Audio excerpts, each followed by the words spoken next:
Halo Sobat Elektro, kembali lagi di Elektro 911. Kali ini aku bakal mengajak kalian belajar tentang Internet of Things. Jadi kawan-kawan, aku yakin internet kalian harus lancar ya, baterai kalian juga harus full dan juga jarak pandangan kalian harus terjaga. Jangan terlalu dekat dan jangan terlalu jauh. Pantengin terus ya sampai ini materinya selesai. Thank you. Sing.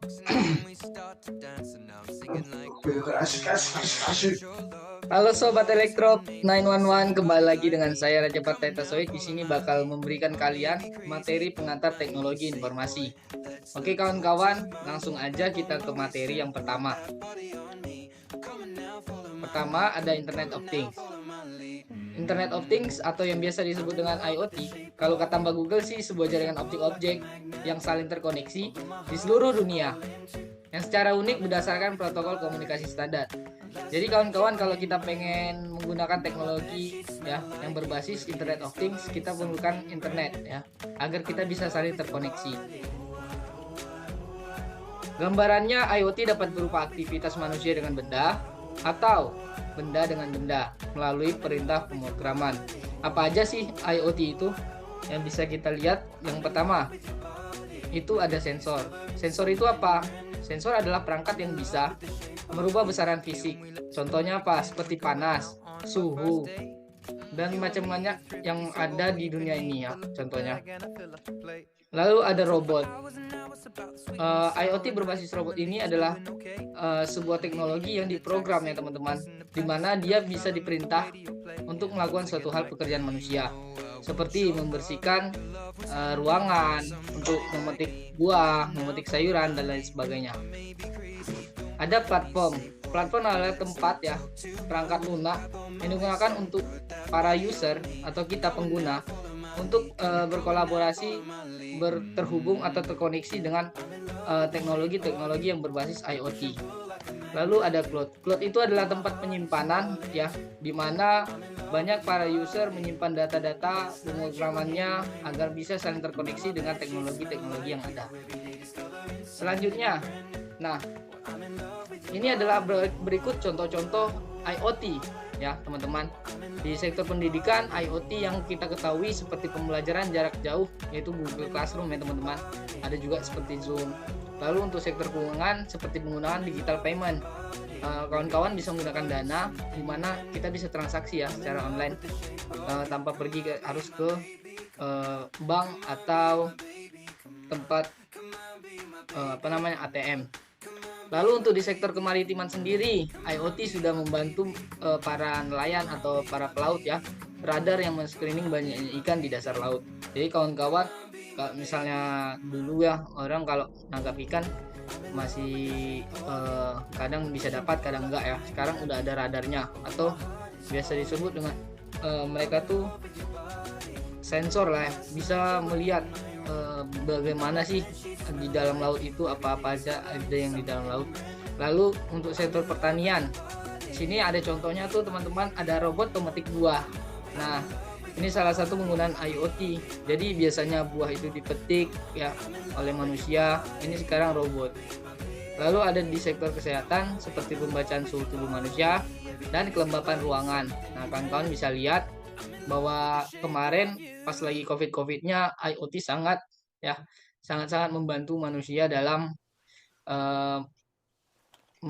screening data manusia ya, baik suhu tubuhnya dan lain sebagainya. Oke, lanjut. Artificial Intelligence. Artificial Intelligence ini atau AI menurut KBBI adalah program komputer meniru kecerdasan buatan. Kecerdasan buatan pertama kali dicetuskan pada tahun 1956. Oke. AI itu sendiri dapat memberikan gambaran bahwasannya mesin menunjukkan sifat-sifat terkait pekerjaan manusia secara umumnya. Yang pertama, dengan cara pembelajaran informasi. Yang kedua, penalaran menggunakan aturan untuk mencapai perkiraan. Yang ketiga, dan dari koreksi diri. Ya, jadi kawan-kawan, AI ini sendiri kita dari simpulkan dari gambaran bahwasannya mesin menunjukkan sifat-sifat pekerjaan manusia. Jadi untuk AI ini sendiri dia udah hampir mirip dengan manusia ya teman-teman. Bagaimana dia dapat membantu manusia yang biasanya kita kayak butuh manusia untuk tahu ini, jadi dia udah disuntikkan program atau apapun itu untuk kita tidak perlu lagi bertanya kepada orang ya kawan-kawan. Contohnya apa? Nah, teman-teman semua pasti familiar kan dengan asisten pribadi virtual seperti Google Assistant. Kawan-kawan kalau misalnya gunakan Google Assistant tuh buat apa aja sih? Yang pertama, kita bisa menanyakan atau membantu mencari informasi di web. Nah, Google Assistant bisa kan membantu kita untuk mencari informasi. Yang kedua, penunjuk arah. Penunjuk arah ini seperti Google Map kawan-kawan. Itu dia bisa menunjukkan kita rute-rute mana aja yang perlu kita lewati atau rute mana aja sih yang dampak signifikannya itu bisa cepat, ada yang lambat, yang mana yang macet, mana yang enggak. Oke kawan-kawan. Lalu ada mengirim pesan. Nah, kita kalau misalnya mengirim pesan malas nih ngetik, kita bisa pakai Google Assistant, itu bisa mengubah dari suara, gelombang suara menjadi teks ya teman-teman. Lalu ada juga yang namanya rambu lalu lintas. Mungkin di kepolisian sudah ada ya, apalagi di Kota Batam itu sudah menggunakan AI di bidang rambu lalu lintas, di mana bisa menangkap ya dengan kamera orang-orang yang menerobos lampu merah atau lalu lintas. Nah itu langsung digunakan namanya e-tilang. Nah itu salah satu penggunaan AI di bidang rambu lalu lintas. Lalu ada juga cuaca. Nah perlu kawan-kawan ketahui kalau handphone kawan-kawan itu sudah memiliki internet, saya tidak langsung di bagian pop-up kawan-kawan di depannya langsung layar itu ada gambar awan. Nah itu salah satu penggunaan AI di mana BMKG udah menggunakan, BMKG Indonesia ya udah menggunakan AI di bidang itu, lalu mengirimkan semua datanya, servernya kepada masyarakat Indonesia, sehingga kita tahu di daerah mana-mana aja yang hujan, daerah mana aja yang berawan. Nah kita bakal tahu. Itu salah satu penggunaan AI. Nah selanjutnya inilah kegunaan AI, beberapa contohnya. Yang pertama di sektor pendidikan, menggunakan aplikasi plagiarism. Nah kawan-kawan, kita juga harus teliti ya, jangan asal mencopy paste aja, karena sini udah ada plagiarism checker. Jadi kita perlu ketahui, janganlah asal-asal menjiplak. Oke, lanjutnya sektor keuangan. Itu seperti deteksi penipuan, merespon pertanyaan otomatis. Itu juga termasuk AI ya kawan-kawan. Nah seperti get kontak, banyak orang yang udah menyimpan datanya ke get kontak ini. Dia misalnya kita nih WA kita sering dichatin orang yang kita tidak kenal nomornya. Nah kita dengan get kontak kita bisa dapat tuh data nomor siapa aja. Nanti dia ada hashtag nama orangnya, hashtag ini tukang tipu dan itu lain sebagainya, itu ada di get kontak. Oke, lanjut di sektor kemaritiman, monitoring jumlah data ikan agar harga tetap stabil. Maksudnya apa kawan-kawan? AI di sini membantu para nelayan, membantu ya dengan menyimpan data kawan-kawan. Dimana misalnya hari ini 1 ton ikan yang udah ditangkap oleh para pelaut, besok 5 ton. Jadi misalnya ikannya itu sudah banyak ya kawan-kawan, diharapkan jangan berlebihan kawan-kawan. Agar apa? Agar nanti harganya itu tetap stabil, jangan terlalu sering mengambil ikan itu. Jadi dalam artian agar tidak harganya turun dan nelayan tidak rugi ya. Jadi diharapkan dengan adanya AI ini dapat membantu. Nah di sektor pertanian sendiri, robot pendeteksi hama, penganalisis tanaman dan merawat tanaman. Nah kita lihat tuh ada robot yang dimana dia merawat tanaman ya. Nah salah satu artificial intelligence yang menyuntikkan itu bagaimana cara merawat tanaman ya, seperti manusia, layaknya manusia biasa. Lalu sektor kesehatan, pendiagnosis suatu penyakit dengan kumpulan data yang valid menyerupai pada umumnya. Nah itu adalah salah satu contoh robot yang ada di Jepang atau ada di Korea ya kawan-kawan, dimana mereka sudah menyiapkan sebuah robot perawat ya dengan kita masuk di rumah sakit tersebut, kita sudah dilayani oleh robot itu. Jadi robot itu bisa membantu kita mengantar kita sebuah makanan, mengantar kita obat, baru mendiagnosis kita bagaimana keterangan kesehatan kita, data jantung kita sudah ada di robot AI tersebut. Jadi kita sudah terkoneksi dengan AI tersebut. Selanjutnya, berbicara tentang Big Data. Big Data adalah data yang skala, keragaman, dan kompleksitasnya memerlukan arsitektur, teknik algoritma, dan analisis data untuk mengolah serta mengekstrak nilai pengetahuan yang tersembunyi. Nah, kawan-kawan, dari Big Data ini sendiri kita bisa lihat bahwasannya manusia dengan beragamnya pandangan, pengetahuan, Big Data ini salah satu tempat ya, wadah untuk mengolah apa-apa saja yang dimiliki oleh manusia. Nah, ini saya memberikan suatu gambaran contoh ya, kawan-kawan. Ini customer ini adalah kita. Ini lalu ada di sosial media, ada keuangan atau perbankan, data historis pembelian, entertain. Nah, untuk sosial media sendiri, kawan-kawan itu data kawan-kawan sudah disimpan ya di Big Data. Misalnya Facebook, kawan-kawan menyimpan tanggal lahir, rumah, nomor telepon.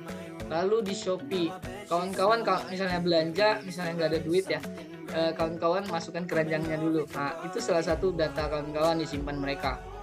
Ya, perlu kalian ketahui juga, misalnya di bank tuh, di bagian keuangan atau perbankan, kawan-kawan bisa disimpan tuh data transaksinya, saldonya. Nah, itu salah satu tempat Big Data juga.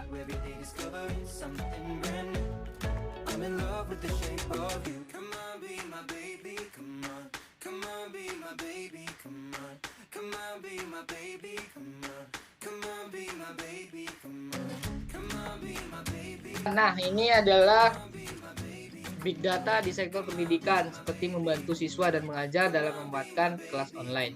Dan juga sistem penyimpanan dan pengolahannya sudah terintegrasi. Jadi kawan-kawan, kita nggak jauh ya dari Big Data. Kita biasanya menggunakan Google Drive untuk menyimpan file, foto, video yang sudah kita upload ya, Google Drive. Jadi dia bisa menyimpan data-data kita. Lalu di sektor keuangan, itu dia sebagai riwayat transaksi, penyimpanan, investasi. Nah, contohnya adalah Bibit. Nah, biasa iklan Bibit itu muncul ya kawan-kawan, buat kawan-kawan para ini investor atau apa namanya. Nah, di situ bisa data kawan-kawan disimpan, keuangan kawan-kawan bisa disimpan. Lalu sektor kemaritiman, perencanaan dan pengawasan jaringan maritim khususnya untuk melakukan inferensi dan statistik kinerja dalam konektivitas pelabuhan baik nasional maupun internasional. Nah, di sini Big Data sangat berguna ya kawan-kawan, apalagi kita wilayah Indonesia sering dilalui kapal-kapal luar asing ya masuk ke Indonesia. Gimana Big Data ini dia bisa mengetahui kapal apa aja yang masuk dari negara mana, lalu juga bisa mengetahui data-data apa aja kawan-kawan yang mereka bawa. Misalnya mereka membawa logistik, mereka membawa makanan atau pangan sandang ya. Nah, itu semua ada datanya. Lalu di sektor pertanian, petani dapat memiliki data terperinci mulai dari kondisi lingkungan, kondisi tanah, hasil panen, hingga harga komoditas pertanian. Nah, di Big Data ini kawan-kawan untuk petani sendiri memudahkan mereka ya di ketika monitoring lingkungan mereka, tanahnya apakah subur, apakah tandus. Nah, mereka tahu tanaman apa yang cocok di daerah tersebut. Lalu kapan hasil panennya? Ya, dalam artian jangka rentang waktu panennya itu mereka sudah tahu. Lalu juga harga komoditasnya. Jadi ketika mereka bertani, mereka udah tahu tuh harga yang ada di pasaran sekarang saat ini berapa. Lalu di kesehatan, seperti pendiagnosis suatu penyakit dengan data yang kompleks dan valid dan pemberi resep sesuai kebutuhan. Jadi kawan-kawan misalnya punya penyakit ya, bisa menggunakan aplikasi Halodoc ya sepertinya. Kawan-kawan bisa mengetik saja. Misalnya penyakit Anda demam, pusing, diare. Nanti di situ ada penyakitnya muncul, lalu obatnya kawan-kawan. Obatnya kawan-kawan disarankan memakan obat ini. Nah, itu salah satu penggunaan dari Big Data di bidang kesehatan. Keempat, ada machine learning. Machine learning adalah mesin yang dikembangkan untuk bisa belajar dengan sendirinya tanpa arahan dari penggunanya. Nah, yang pertama ada supervised learning, kedua semi supervised, yang ketiga reinforcement learning. Di bagian ini, kalau kawan-kawan ketahui, kita sebenarnya nggak jauh dari machine learning. Apa contohnya Google? Nah, kawan-kawan menggunakan Google untuk mencari informasi ya. Itu salah satu penggunaan machine learning, di mana kawan-kawan mengetikkan sebuah kata kunci. Maka mereka langsung menderetkan beberapa informasi-informasi terkait dengan kata kunci yang kawan-kawan ketik. Lalu ada juga kata-kata apa semi supervision. Nah, kata-kata yang tidak kawan ketik, tapi nanti mereka munculkan itu. Nah, lalu reinforcement. Dari data-data yang pernah kawan-kawan ketik sebelumnya, nanti itu bakal muncul kembali, ya. Itu bakal muncul kembali ke dashboard kawan-kawan semuanya. Itu adalah penggunaan machine learning. Jadi, untuk machine learning ini sendiri, ya tentunya di program ya kawan-kawan, dia disuntik dari waktu ke waktu agar menyempurnakan kata-kata yang biasa digunakan oleh manusia pada umumnya. Nah, ini adalah desain saya bagaimana penggunaan smart home untuk di basis IoT ya kawan-kawan. Di mana saya menggunakan rumah pintar. Yang pertama di bagian lampu ya, saya menggunakan handphone saya nanti yang sudah terkonektivitas dengan internet. Dengan lampu yang ada di rumah saya itu sudah terhubung dengan ESP32 yang terintegrasi dengan WiFi yang ada di rumah itu, sehingga sama-sama memiliki internet. Saya bisa mengetik switch button untuk menghidupkan secara virtual. Lalu di bagian dapur saya juga sudah memiliki yang namanya smoke detector. Jadi ketika rumah saya mengalami kebakaran atau apa segala macam, maka smoke detector akan menangkap ya, menangkap asap, lalu mengirimkan datanya ke daerah handphone saya ya. Handphone saya juga ada bagian monitoring dan juga di situ ada ruangan monitoringnya. Jadi saya bisa mengetahui apakah hari ini masak-masaknya atau terjadi kebakaran di daerah dapur saya. Lalu di bagian untuk masuk ke pintu kamar saya menggunakan yang namanya sidik jari ya kawan-kawan agar saya masuk ke kamar itu adalah bagian privasi saya. Jadi cuma saya yang bisa masuk. Mungkin itu aja yang bisa saya sampaikan dan desain saya mungkin itu aja. Sekian, terima kasih.